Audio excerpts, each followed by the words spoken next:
اس میں ایسا ہے کہ مثال کے طور پر وہ ایک شخص تھا جس نے نظریاتی معاملات کی پیچیدگیوں کی طرف کبھی توجہ نہیں کی تھی، لیکن پھر اس کو اللہ تعالیٰ نے ہدایت دے دی، نور قرآن سے اس کے سینے کو اللہ تعالیٰ نے منور کر دیا، اب وہ اس نور میں آگے بڑھا اور بڑھتا چلا گیا۔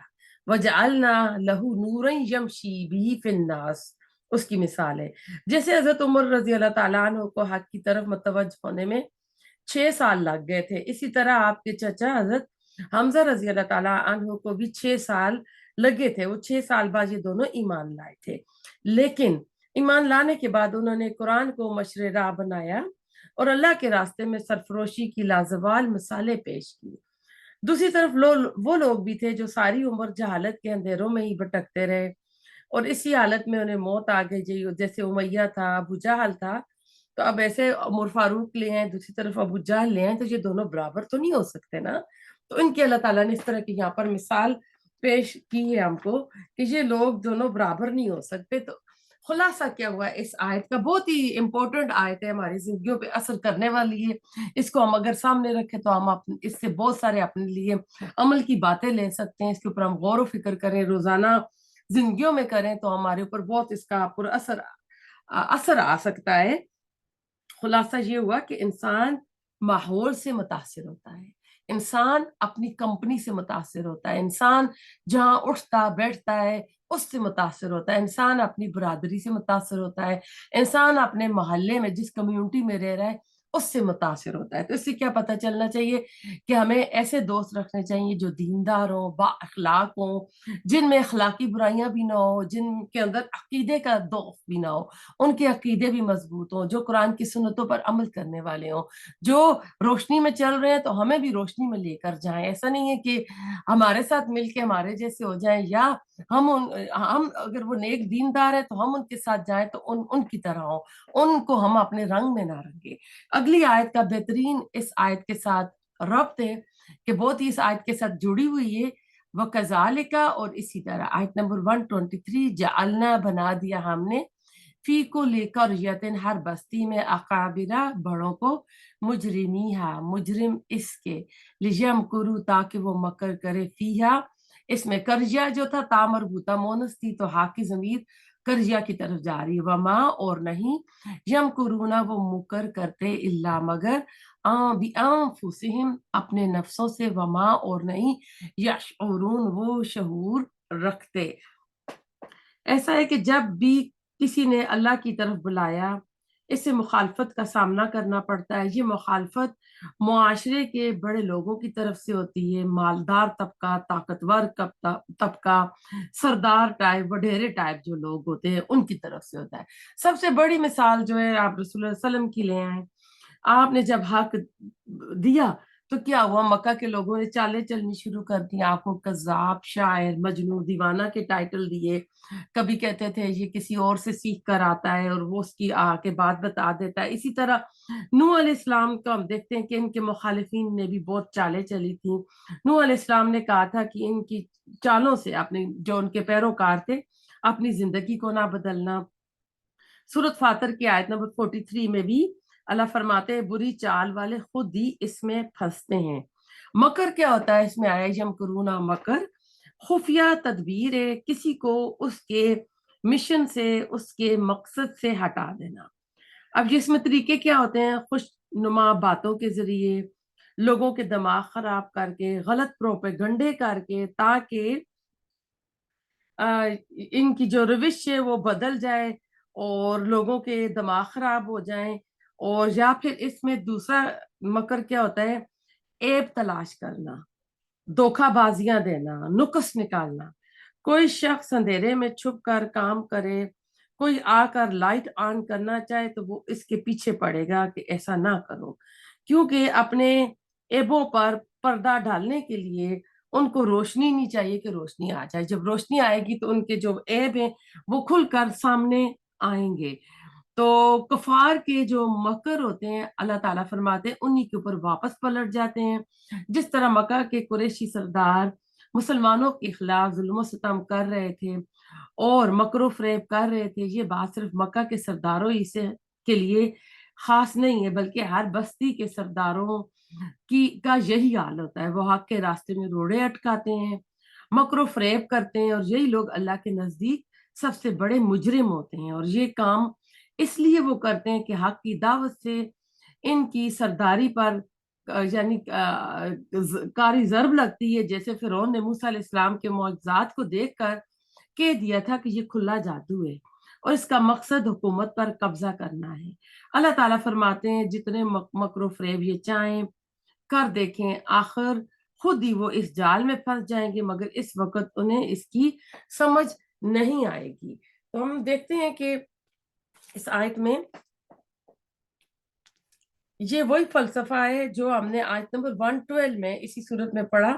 وہاں اللہ تعالیٰ نے فرمایا تھا کہ شیاطین، انسان اور جن کو ہم خود ہی انبیاء کی دشمنی کے لیے مقرر کرتے ہیں. یہاں پر اس سے ملتی جلتی بات اس آیت میں اللہ تعالیٰ نے فرمائی ہے کہ ہم ہر بستی کے اندر وہاں کے سرداروں اور بڑے بڑے چودھریوں کو ڈھیل دے دیتے ہیں کہ اگر وہ حق کے مقابلے میں کھڑے ہونا چاہیں تو علان کھڑے ہوں، لوگوں کو سیدھے رستے سے روکیں اور اپنی چال بازیوں اور مکاریوں سے حق پرستوں کو آزمائش میں ڈالیں.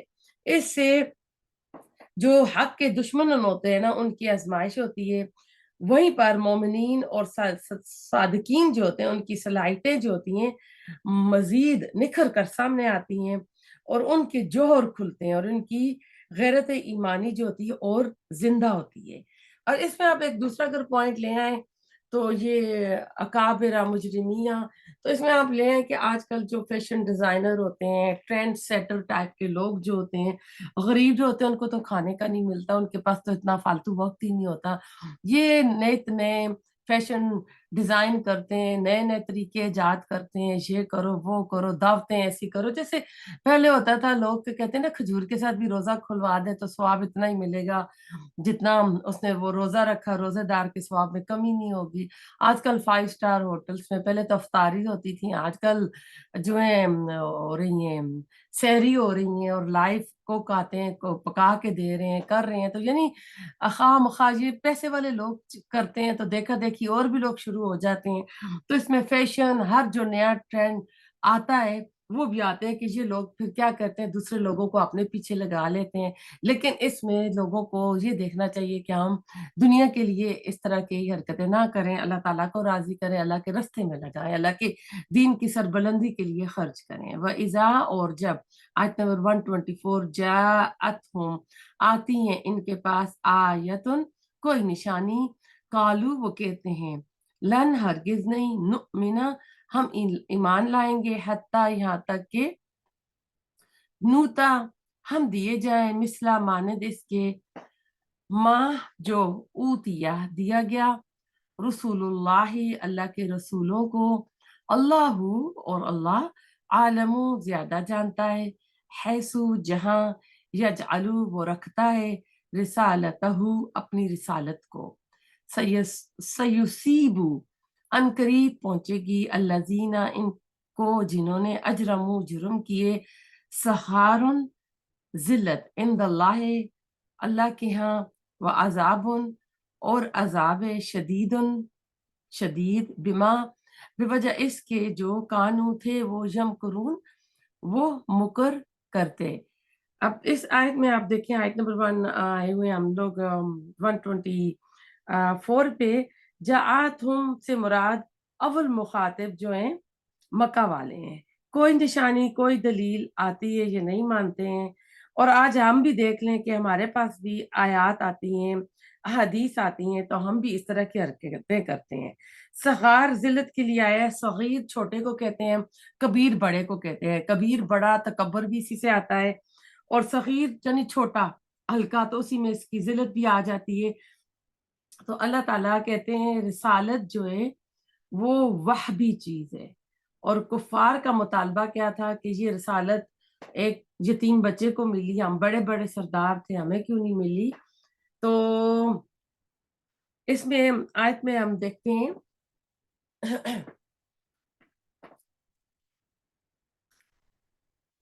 تو اس میں جو آیات آیا ہے لفظ نا آیتن، آیت قرآنیہ مختلف انداز سے جو حق کے انکار کرنے والے ہوتے ہیں نا، ان کے سامنے آ کے جو حق کے پیش کرتی ہیں، مگر وہ ان دلیلوں اور ان برہانوں کو دیکھتے ہیں تو تجزیہ نہیں کرتے۔ حالانکہ انہیں تو یہ کرنا چاہیے کہ دونوں کو آپس میں تجزیہ کرتے اور مان لیتے، لیکن مان لینے کی بجائے یہ لوگ پھر وہی بات دہراتے تھے کہ جیسے کہ پہلے انبیاء کی قوموں نے کیے تھے، کہ بار بار کہتے تھے اگر تم حق پہ ہو تو ہمیں معجزہ دکھاؤ، معجزہ دکھاؤ تو ہم تب ایمان لائیں گے۔ اس معاملے کو یوں سمجھنا چاہیے کہ اللہ تعالیٰ نے اپنی حکمت کے مطابق جیسے مناسب سمجھا ہر قوم ہر امت کے ساتھ ویسا معاملہ فرمایا۔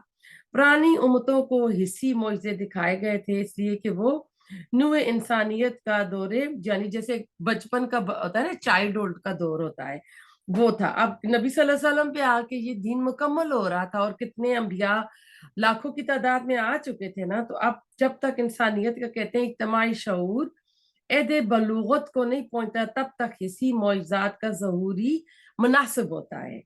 جیسے بچے کو بہلانے کے لیے کھلونے دیے جاتے ہیں، لیکن شعور کی عمر کو پہنچ کر اس کے لیے عقل اور حکمت کی تعلیم ضروری ہوتی ہے۔ لہذا رسول اللہ صلی اللہ علیہ وسلم کی بعثت کے وقت جب کہ بنی نوع انسان بے حیثیت مجموعی سنجیدگی اور شعور کی عمر کو پہنچ چکے تھے، آخری نبی ہے نا، تو کتنی ہدایتیں تو آ چکی تھیں، تو اس کو حصی اور وقتی معجزوں کی بجائے ایک ایسا معجزہ دیا گیا جو دائمی بھی ہے اور علم و حکمت کا منبع اور شکار بھی ہے۔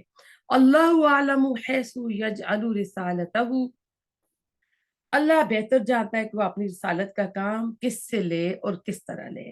سیصیب الذین اجرموا سخار عند اللہ وعذاب شدید بما کانوا یمکرون، تو عنقریب پہنچے گی ان مجرموں کو، ان گناہگاروں کو بہت ہی زیادہ ذلت اللہ کے ہاں سے، اور صرف ذلت نہیں ہے، سخت عذاب بھی ہے۔ کیوں ہے؟ کہ وہ جو چالیں چلتے تھے، تو ان کی چالوں کی وجہ سے اللہ تعالیٰ کے ہاں عذاب بھی ہے، یعنی جو بھی اتکنڈے یہ کر رہے تھے، جو ملمہ سازیاں کر رہے تھے، جو یہ چالیں چل رہے تھے، تو اس کی وجہ سے اللہ تعالیٰ ان کے اوپر کرے گا۔ تو رسولوں کی طرح اللہ تعالیٰ کہتے ہیں نا، ہم پر یہ کہتے تھے رسولوں کے پاس فرشتے آتے ہیں، تو اسی طرح ہمارے پاس بھی فرشتے آئے، رسولوں کو جو کتاب اور حکمت اور نبوت دی گئی، یہ چیزیں ہمیں بھی مل جائیں تو پھر ہم ایمان لائیں گے نا۔ تو وہی کا بار ہر انسان اٹھا نہیں سکتا، یہ اللہ تعالیٰ اپنے انبیاء کے دلوں میں رکھ دیتا ہے، یہ صرف اللہ کا دین اور یہ اللہ تعالیٰ کی فضل ہوتا ہے، محنت مشقت اور ریاضتوں سے حاصل نہیں ہو سکتی یہ بات۔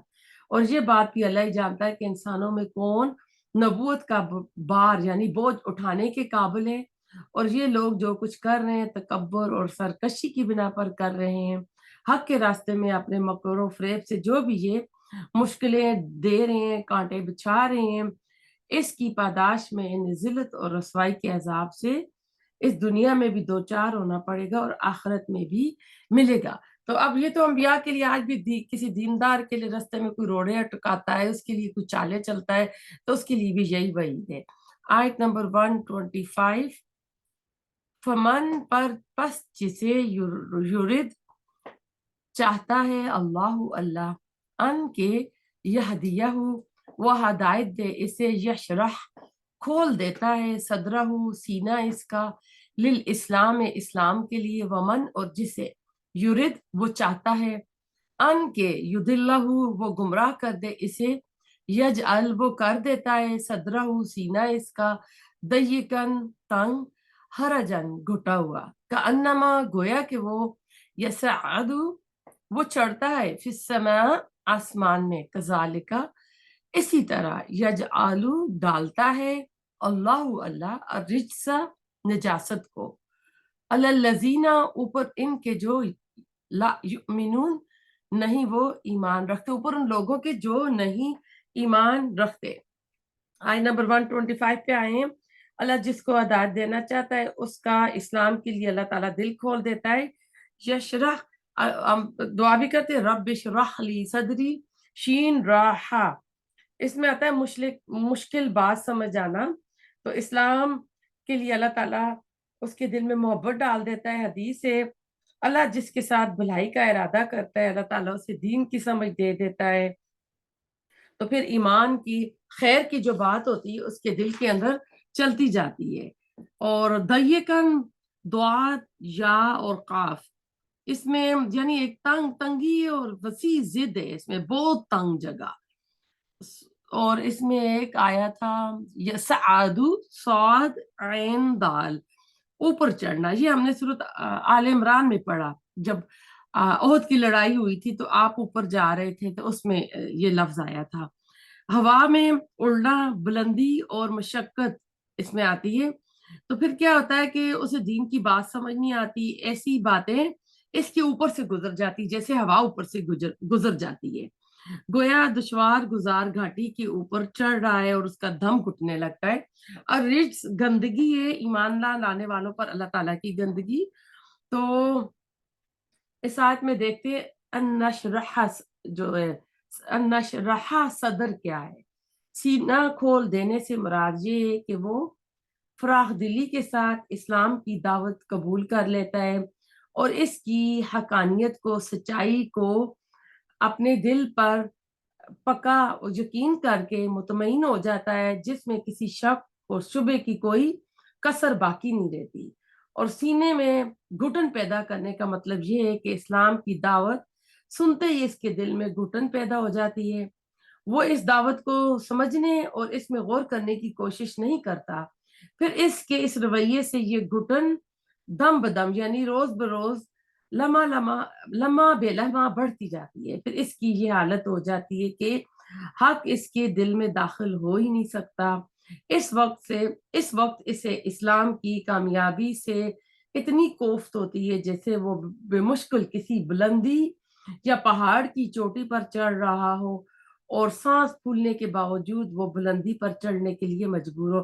اگر آپ نے کسی ماؤنٹن پہ، پہاڑ پہ گئے ہو، آپ اوپر چڑھے ہو، تو آپ نے دیکھا ہو جو آپ اوپر جاتے ہیں تو کیا ایک تو آکسیجن اوپر جاتے ہیں تو کم ہوتی جاتی ہے، تو سانس لینے میں بہت پرابلم ہوتی ہے.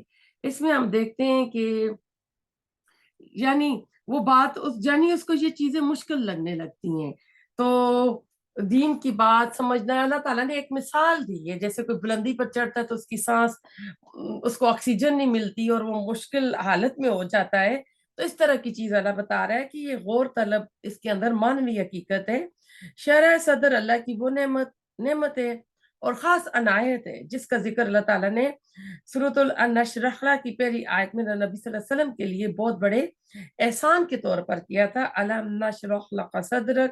لہٰذا ہر مسلمان کو اس شرح صدر کے لیے دعا کرنی چاہیے.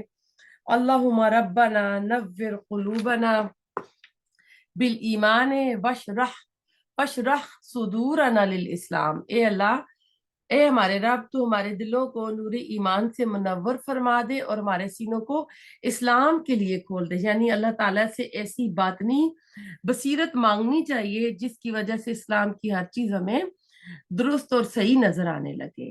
جب ایک بندہ مومن میں ایسی بصیرت پیدا ہو جاتی ہے تو ہر قدم اور ہر موڑ پر اس کو اپنے اندر سے ایک آواز سنائی دیتی ہے جو اس کے ہر عمل پر اس کی ہاں میں ہاں ملاتی ہے. یہ انسان کی ایسی اندرونی کیفیت ہے جس میں اس کی فطرت سلیمہ اور نیکی کے جذبے کی آپس میں خوشگوار مطابقت پیدا ہو جاتی ہے. پھر اسے دین کے کسی حکم سے کسی قسم کی کوئی اجنبیت محسوس نہیں ہوتی، جس کو علامہ اقبال نے اس طرح، غالب نے ایسا کہا ہے، دیکھنا تقریر کی لذت جو کہ اس نے کہا، میں نے یہ جانا کہ گویا یہ بھی میرے دل میں ہے.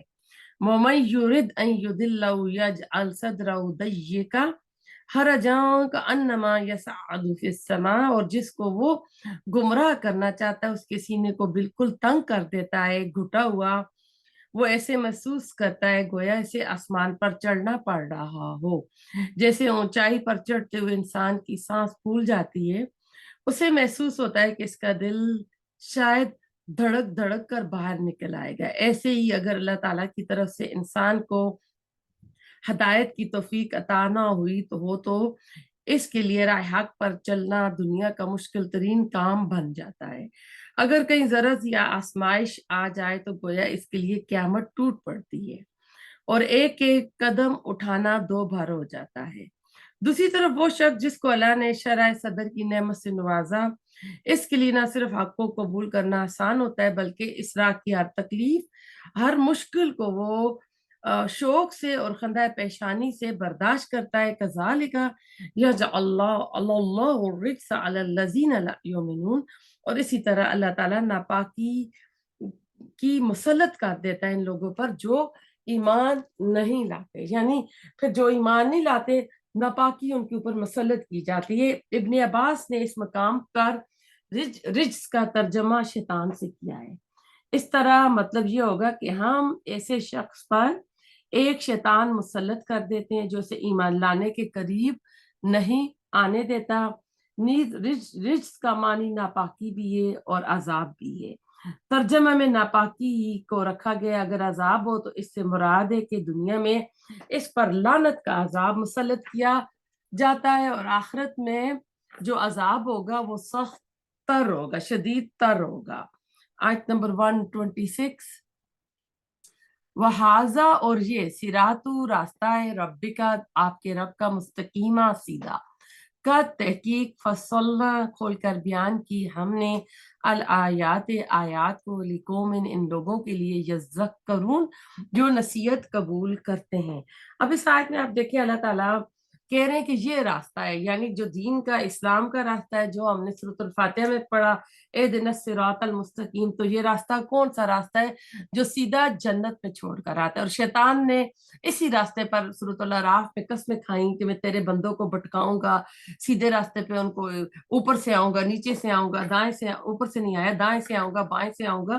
اس نے وہاں پہ یہ جو اللہ تعالیٰ سے وعدے کی کہ میں تیرے بندوں کو نا اس راستے سے ہٹاؤں گا، تو اس کا راستہ صراط الغی، اور جو ہمارا راستہ ہے یہ صراط المستقیم ہے۔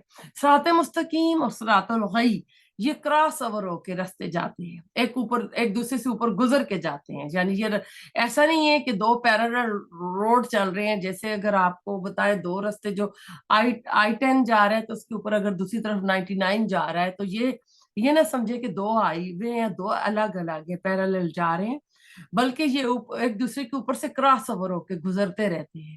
تو اسی طرح بندہ جو ہوتا ہے نا صراط مستقیم پہ چلنے والا، جب کراس آتا ہے صراط الغی کا، تو اس کو شیطان ٹائپ لوگ، دوست، رشتہ دار ملتے ہیں، اس کے دماغ میں باتیں ڈالتے ہیں، تو وہ صراط الغی پہ چلا جاتا ہے۔ اور صراط الغی پہ چلنے والا جب اس پوائنٹ پہ پہنچتا ہے جہاں کہ اس کا جو ٹکر ہوتی ہے، اس کا جو میٹنگ پوائنٹ ہوتا ہے صراط المستقیم پہ، وہاں کوئی درس سن لیتا ہے، قرآن کی کلاس سن لیتا ہے، کوئی نیک دوست مل جاتے ہیں، اس کو تبلیغ کرتے ہیں، تو وہ اسلام کی طرف آ جاتا ہے، تو پھر وہ صراط مستقیم پر آ جاتا ہے۔ تو جو اس طرح راستے ہیں کہ کراس اوور ہوتے رہتے ہیں، ان کا آپس میں ٹکراؤ ہوتا رہتا ہے۔ اسی لیے ایمان جو ہے نا، یہ ایک رکی ہوئی چیز نہیں ہے، یہ انکریز ڈکریز ہوتا رہتا ہے۔ ایمان کا لیول کبھی بڑھتا ہے، کبھی نیچے جاتا ہے، اور جب ہم بہت زیادہ دنیا داری میں پڑ جاتے ہیں تو ایمان کا لیول جو ہے کمزور ہو جاتا ہے۔ جب ہم رمضان کا مہینہ اس کی بہترین مثال ہے کہ اس میں ہر بندے کا ایمان کا لیول اوپر آیا ہوتا ہے، اور مسجدیں بھی خوب ہے کیونکہ نیکیوں پہ خوب سیل لگی ہوتی ہے۔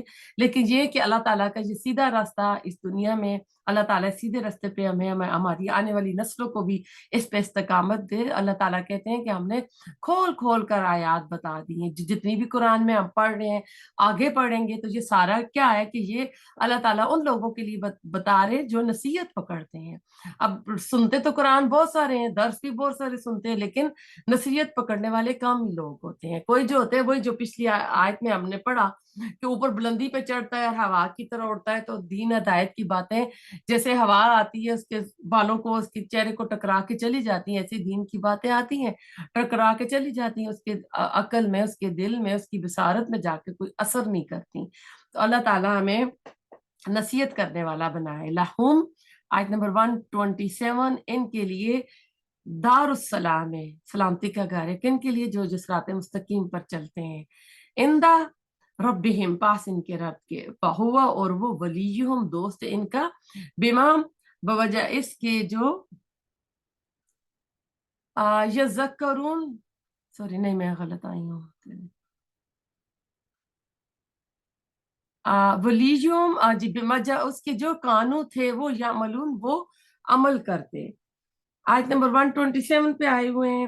ایسے لوگوں کے لیے اللہ تعالیٰ فرما رہے ہیں سلامتی کا گھر ہے، ان کے رب کے پاس جنت دارالسلام ہے، کیونکہ وہاں کوئی خوف کوئی غم نہیں ہوگا۔ اس دنیا میں رہتے ہوئے ہمارے گھر جو ہے دارالسلام یعنی سلامتی والے گھر کبھی بھی نہیں ہو سکتے، کچھ نہ کچھ غم لگا ہی رہتا ہے۔ جنت کا گھر جو ہوگا وہ ٹینشن فری ہوگا، نہ صفائی کی فکر ہوگی، نہ آپ کو کیا کہتے ہیں شاپنگ کی فکر ہے، نہ کوئی مینٹیننس ہوگا کرنا ہوگا، نہ چوری کا کوئی خطرہ ہوگا، نہ ٹوٹ پھوٹ کا کوئی خطرہ ہوگا، کوئی چیز یعنی پرانی نہیں ہوگی، کوئی آؤٹ آف فیشن نہیں ہوگی۔ گھر کے تو غم ہوتے ہیں، تھکاوٹ ہوتی ہے، دیکھیں جس دن کوئی کوکنگ نہیں ہوتی تو ہم اور فالتو کام کر لیتے ہیں، کچھ نہ کچھ دنیا کے گھروں کے ساتھ لگا ہی رہتا ہے۔ دنیا میں گھر چاہے بنانا ہو، چلانا ہو، سنبھالنا ہو، مشکل ہی مشکل ہوتی ہے اس میں نا۔ تو دنیا جو ہے نا، دنیا کا گھر دارالسلام ہی نہیں ہو سکتا، وہ دارالخلد جو ہے نا، جو ہمیشگی کا گھر ہے، کیونکہ دنیا کا گھر تو دارالخلد بھی نہیں ہے، کسی وقت موت کا آ جائے گا پروانہ تو اٹھ کے چلے جائیں گے۔ تو وہ گھر جو رب نے بنایا ہے جنت میں، وہ گھر دارالخلد بھی ہے اور دارالسلام بھی ہے۔ دنیا میں ہم چاہتے ہیں نا ہمارا گھر بہت اچھا ہو، ایریا بھی بہت اچھا ہو، اور جہاں گھر کی ویلیو بڑھ جائے۔ اب جنت کے گھر کو اس کے سامنے لے آئیں، جنت کا گھر جو ہے نا، اب وہاں پر بھی آپ کو پتا ہے کہ جنت کے 100 درجے ہیں، حدیث میں آتا ہے، اور جنت الفردوس کے بارے میں آتا ہے کہ اس کی چھت اللہ سبحانہ تعالیٰ کا عرش ہے۔ اللہ تعالیٰ کہہ رہے اللہ ان کا دوست ہوگا۔ انسان چاہتا ہے کہ میں دوستوں کے قریب ہے، جس کو اللہ مل جائے تو اس کو کیا بندوں کی ضرورت ہے؟ تو اللہ تعالیٰ نے اپنے فرما بردار بندوں کے لیے نا ایسی رہائش بنائی ہے جہاں ہر تکلیف سے سلامتی ہوگی، حفاظت ہوگی۔ وہ گھر قیامت کی جو ہولناکیاں ہوں گی، دوزخ کی آگ کی جو گرمی ہوگی اس سے محفوظ ہوگا۔ وہاں ان پر اللہ تعالیٰ کی طرف سے سلامتی نازل ہوگی، فرشتے بھی ان کے لیے سلامتی کی دعا کریں گے، آپس میں بھی وہ ایک دوسرے کو سلامتی کی دعا دیں گے۔ انہیں وہاں کسی مرض، کسی تکلیف، غم، کسی چیز سے بھی دوچار نہیں ہونا پڑے گا، بلکہ انہیں وہاں مسلسل اور لازوال نعمتیں ملیں گی۔ وہاں کی نعمتیں مسلسل ہوگی، دائمی ہوگی، وہاں کوئی اس طرح کی چیز نہیں ہوگی۔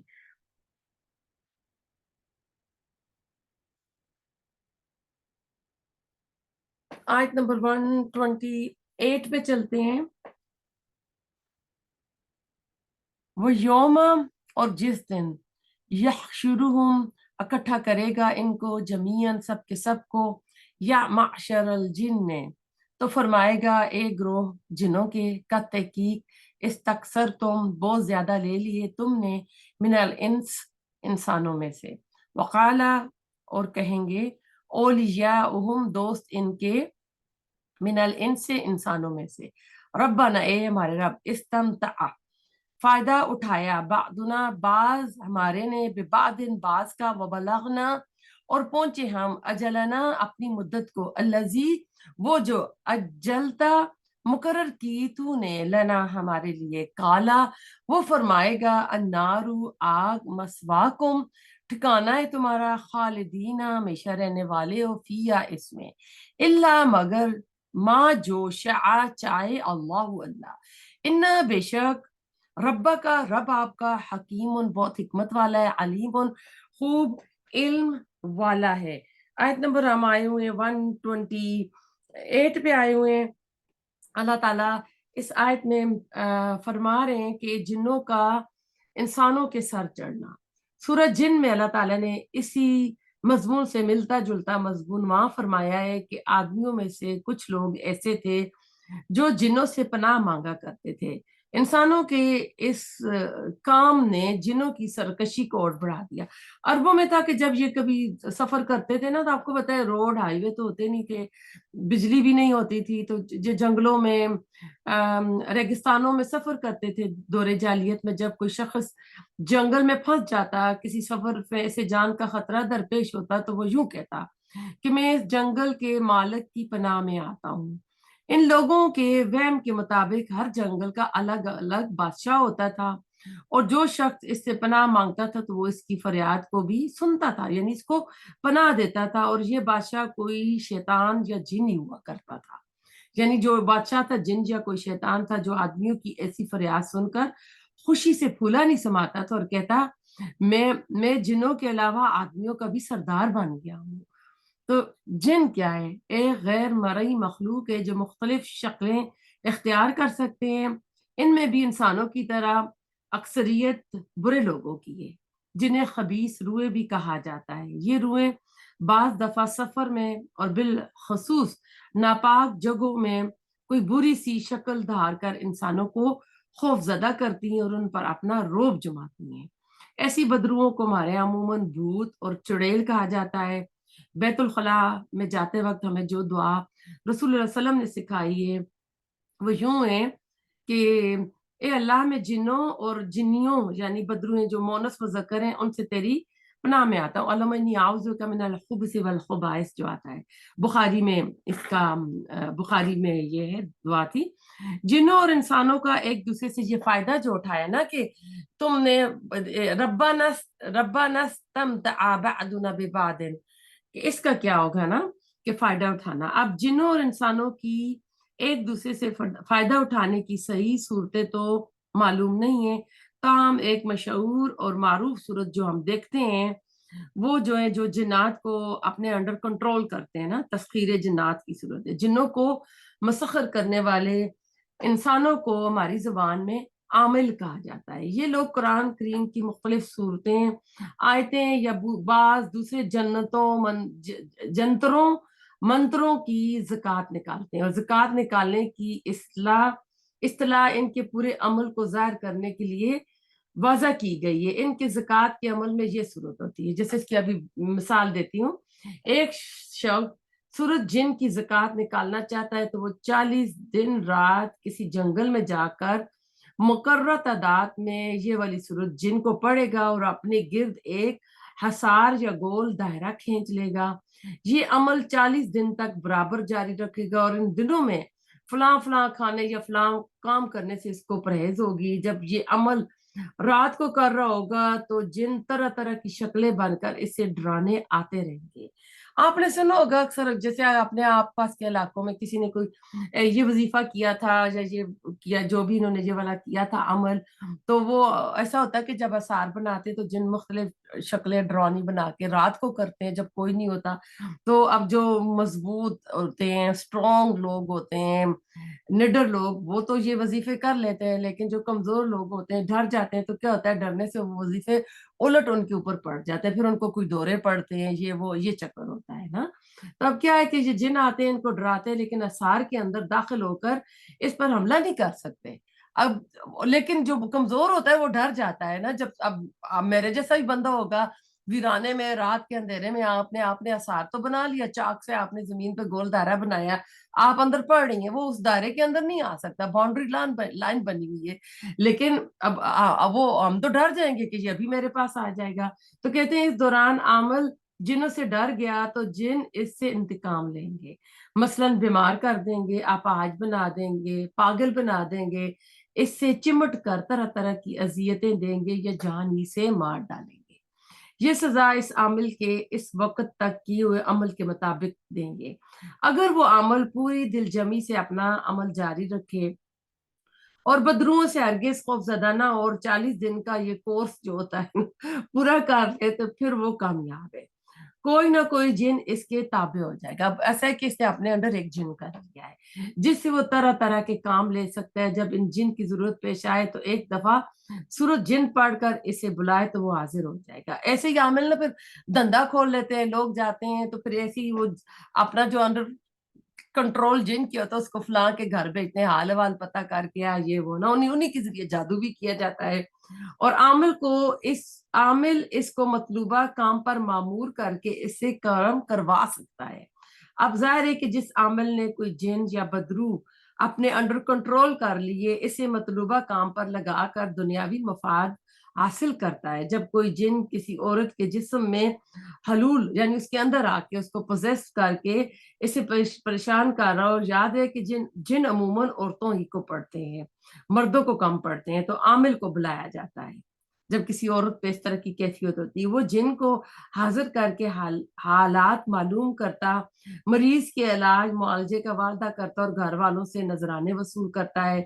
یہاں ایک اور بات کی قابل ذکر ہے کہ جن عموماً اس بستی میں عورتوں کو پریشان کرتے ہیں جہاں کوئی عامل رہتا۔ آپ دیہاتوں میں آپ کو پتہ ہے بڑے بڑے شہروں میں عورتوں کو نہ دورے پڑتے ہیں نہ جن آتے ہیں، لیکن عموماً یہ چھوٹے چھوٹے علاقوں میں ہوتے ہیں جہاں کوئی عامل رہے ہوتے ہیں، جس سے یہ نتیجہ نکلتا ہے کہ اپنے فائدوں کی خاطر عامل بعض دفعہ خود دی جن ڈال دیتے ہیں۔ آپ کو پتہ ہے کہ بعض دفعہ عورتیں جاتی ہیں نا، بچے نہیں ہو رہے، یا میرے پتہ کروں میری ساس نے، میری درانی نے، جٹھانی نے، یا جس نے میرے اوپر جادو تو نہیں کیا، وہ تو نہیں ہوا، یا کوئی کرانے کے لیے چلی جاتی ہے، میرا ہسبینڈ مجھ سے محبت زیادہ کرے، یا میری ساس ظلم کرتی ہے، تو جب وہاں جاتے ہیں تو وہ جب دیکھ لیتے ہیں یہ پارٹی بڑی تکڑی ہے، ان کے تو فلاں فلاں باہر بھی بندے، تو ان کو پھر پکا پکڑ لیتے ہیں، تو پھر اپنا جن ان کے لیے وہ ایک خاص مقرر کر دیتے ہیں۔ ان کی ایک پریشانی نہیں الٹی ان کے اوپر دوسری ڈال دیتے ہیں۔ کیوں کہ وہ آتے رہے، ہم سے تعویذ ساختیں لیتے رہے، اور ہمارا جو دکان ہے وہ ہماری دکان چلتی رہے۔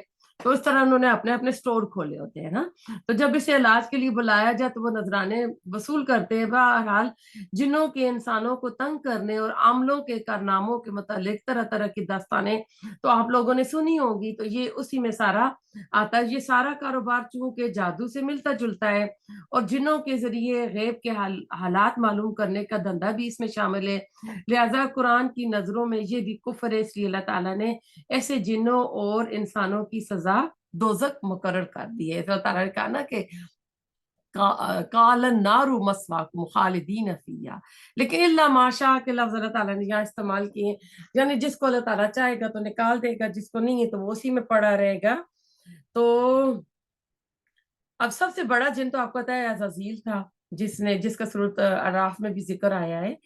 تو جنوں کے ساتھ ہی انسانوں کی غیرت ذرا جاگے گی تو اللہ تعالیٰ نے یہ کیا کہہ دیا کہ جنات نے ہمیں ہتھیا لیا ہے، شکار کر لیا، تو اس پر بورڈ پڑتے ہیں نا کہ اے ہمارے رب، ہم آپس میں ایک دوسرے سے فائدہ اٹھاتے رہے ہیں، یعنی ہم ان سے اپنے کام نکلواتے رہے، اور یہ ہم سے اپنے فائدے حاصل کرتے ہیں۔ دنیا میں تو جنات بھی کسی کے اوپر آ کے پوزیس کر کے کر رہے ہیں، اور انسان یہ چلے کاٹ کے تو ان کو اپنے انڈر کنٹرول کر رہے ہیں نا۔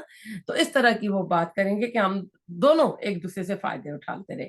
ہم نے جنات کو اپنا موکل بنایا، ان کے ذریعے سے اپنی کہانت کی دکانیں چمکائی، جو لوگ یہ کام کر رہے تھے نا۔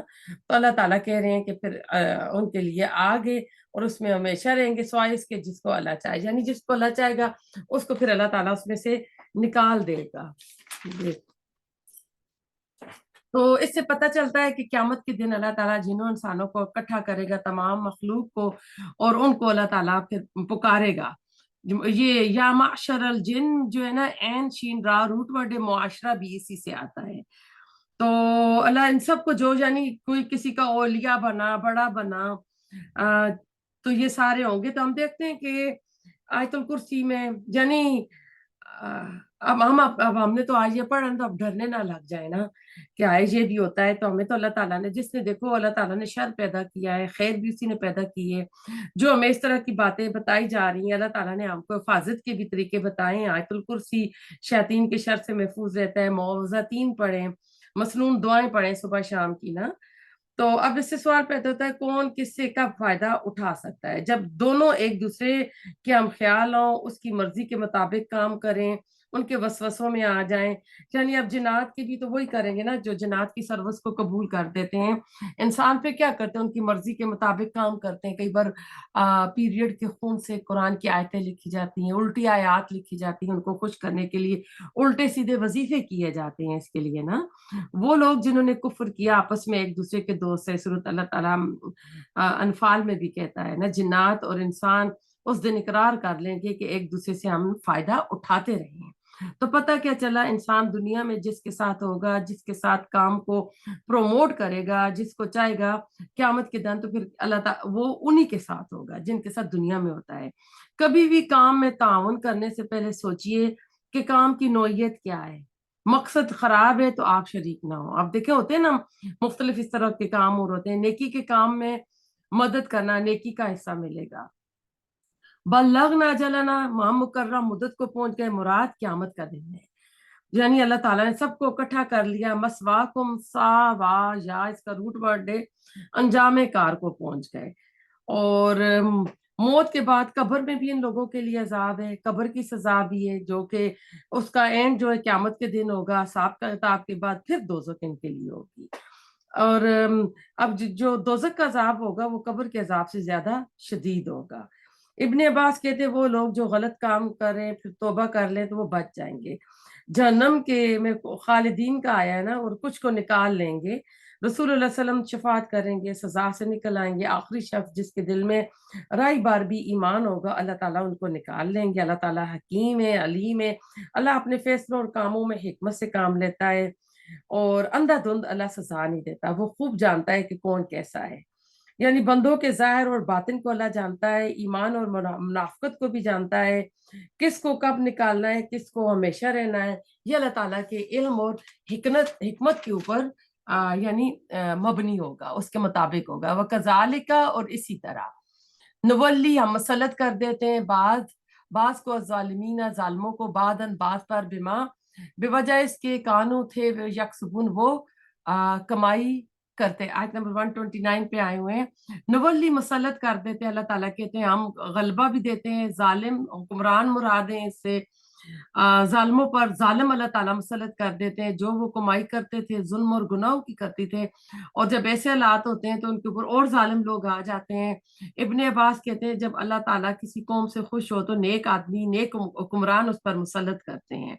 پتہ چلا گناہ دنیا میں بھی سزا کا سبب ہے، ایک صورت ظالم حکمرانوں کی ہے، ایک اور حدیث ہے جس نے کسی ظالم کی مدد کی اللہ اس کو اس پر مسلط کر دے گا، یعنی وہ ظالم اس پر بھی ظلم ڈائے گا۔ یہ اپنے پاکستان کی مثالیں آپ دیکھ لیں کہ وہ جو بھی ہو رہا ہے، اب کیا ہے کہ وہ گینگ کی مثال بن جاتی ہے، کہ وہ کسی غلط کام میں چلا جاتا ہے، کام کر رہا ہوتا ہے، اب گینگ میں غلط کام لوگوں کے لیے کرتا ہے، تو اب جو گینگ کا اس کا ہیڈ ہوتا ہے، اس کا جو جس کو کہتے ہیں ڈان ہو گیا، اس کا بڑا، پھر وہ اس کے اوپر کرے گا۔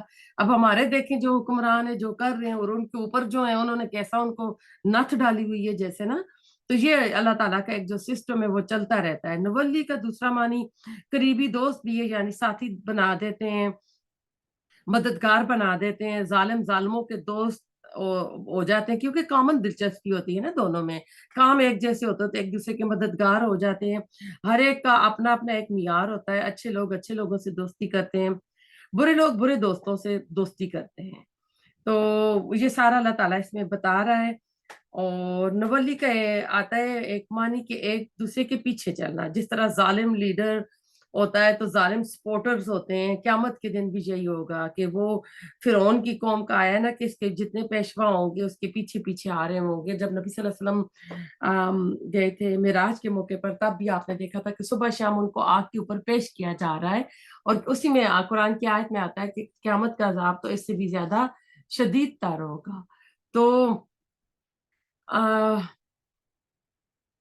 گناہوں کی سزا جو ہے نا اس کو یہاں پہ بتایا گیا ہے، اور انصاف کا تقاضا بھی یہی ہے کہ ایسے لوگوں کو جو دنیا میں اس طرح کے ظلم ڈھاتے ہیں لوگوں پر، تو ان کے لیے بھی نا ایک پیشی کا دن ہونا چاہیے کہ ان کو بھی پھر سزا ملے، کیونکہ دنیا میں کئی لوگ جو ہوتے ہیں سزا سے بچ جاتے ہیں۔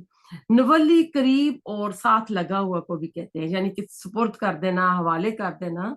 بعض عالموں کو بعض کے حوالے کر دیتے ہیں، جب دنیا میں ہم کسی کے پیچھے چلتے ہیں اپنے آپ کو ان کے حوالے کر دیتے ہیں۔ صحابہ کرام کی مثال اس طرح یعنی اس طرح نہیں تھی، وہ نبی صلی اللہ علیہ وسلم کے یعنی جو بھی آپ تھے ان کے پیچھے وہ چل رہے تھے۔ اب ظالم لوگ ظالموں کے پیچھے چلتے ہیں، اللہ تعالیٰ میں ظلم سے ان چیزوں سے بچائے اور انصاف کرنے والا بنائے۔ تو اللہ تعالیٰ اس طرح کہہ رہے ہیں کہ ہم ان کو ایک دوسرے کا ساتھی بنا دیتے ہیں۔ آیت نمبر 130 پہ چلتے ہیں۔